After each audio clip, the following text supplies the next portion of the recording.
আরও উত্তপ্ত বাংলাদেশ ভারত সীমান্ত।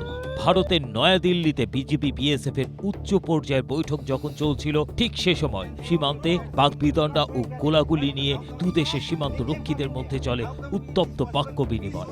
এক নজিরবিহীন ও উত্তপ্ত পরিস্থিতির মাঝে বিজেপির বীরত্বপূর্ণ অবস্থানের মুখে পিছু হটতে বাধ্য হয় ভারতীয় বিএসএফ।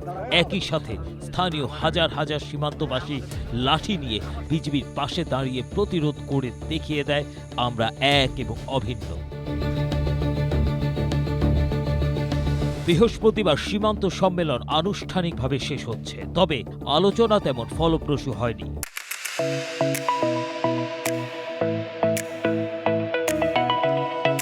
নয়াদিল্লিতে ৮ জুন থেকে শুরু হওয়া ৪ দিনব্যাপী মহাপরিচালক পর্যায়ের সীমান্ত সম্মেলনে শূন্য হাতেই বাংলাদেশকে ফিরতে হচ্ছে বলে দৈনিক নয়া দিগন্তের এক প্রতিবেদনে বলা হয়েছে। জানা গেছে, আলোচনায় বিজেপির পক্ষ থেকে অত্যন্ত কড়া ভাষায় পুশিনের বিষয়টি অবৈধ ও আন্তর্জাতিক আইন পরিপন্থী বলে উত্থাপন করা হয়েছে। রাতের অন্ধকারে লাইট বন্ধ করে পুশিন করার সুনির্দিষ্ট চেষ্টার প্রমাণ ভারতের কাছে হস্তান্তর করেছে বাংলাদেশ। ইন্ডিয়াতে জন্মগ্রহণ করেছ না, তোমার ইন্ডিয়ান ন্যাশনাল আইডি। মানবাধিকার সংস্থা আইন ও সালিশ কেন্দ্রের তথ্য অনুযায়ী চলতি বছরের প্রথম ৫ মাসেই বিএসএফ এর গুলিতে ও নির্যাতনে অন্তত ৮ জন বাংলাদেশি নিহত হয়েছে। এই বিষয়ে দিল্লির সম্মেলনে শূন্যের কোঠায় নামানোর জন্য ভারতের পূর্ব প্রতিশ্রুতি বাস্তবায়নের তাগিদ দেওয়া হয়েছে। তবে বিএসএফ বরাবরের মতোই দাবি করেছে যে তারা কেবল অবৈধ অনুপ্রবেশকারীদের ফেরত পাঠাচ্ছে। বাংলাদেশের প্রতিনিধি দল ভারতের এই দাবিকে নাকচ করে দিয়ে স্পষ্ট করে দিয়েছে যে আইনি প্রক্রিয়াবিহীন যে কোনো পুশিন প্রচেষ্টা বাংলাদেশ সীমান্তে কঠোরভাবে প্রতিহত করা হবে। গত এক বছরে অন্তত ২,৪৬৩ জনকে কোনো প্রকার আইনি ও কূটনৈতিক প্রক্রিয়া ছাড়াই জোরপূর্বক বাংলাদেশে ঠেলে দেওয়ার চেষ্টা করেছে ভারত।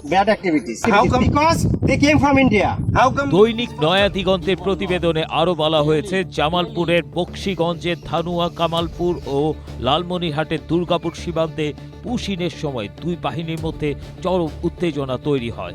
মঙ্গলবার ভোরের অন্ধকারের সুযোগ নিয়ে বিএসএফ সার্চ লাইট নিভিয়ে এবং জিরো লাইনের কাঁটাতারের বেড়া খুলে দিয়ে নারী ও শিশুদের বাংলাদেশের দিকে ঠেলে দিতে চায়। এ সময় বিজিবি জওয়ানরা বাধা দিলে বিএসএফ কোম্পানি কমান্ডার ও জওয়ানরা মারমুখী আচরণ করে এবং অস্ত্র উঁচিয়ে বিজিবিকে গুলি করার হুমকি দেয়। উপস্থিত বিজিবি সদস্যরা বিন্দুমাত্র পিছু না হটে তাৎক্ষণিকভাবে অস্ত্র তাক করে পাল্টা পজিশন নেয়। বিজিবির পক্ষ থেকে সাফ জানিয়ে দেয়া হয়, বাংলাদেশের ভূখণ্ডে অবৈধভাবে এক পাও কাউকে পাড়াতে দেয়া হবে না। যদি আন্তর্জাতিক আইন লঙ্ঘন করে গুলি চালানো হয়, তবে সার্বভৌমত্ব রক্ষায় বিজিবিও তাদের অস্ত্রের সর্বোচ্চ ব্যবহার করতে বাধ্য।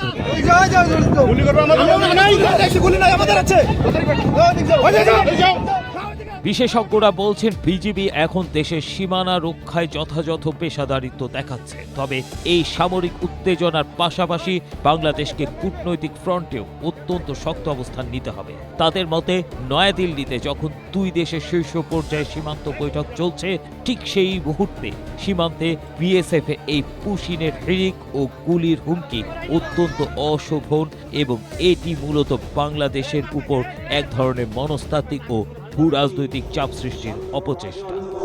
অবৈধ অনুপ্রবেশকারী বা মানব পাচারকারীদের আশ্রয় প্রদান করবেন না।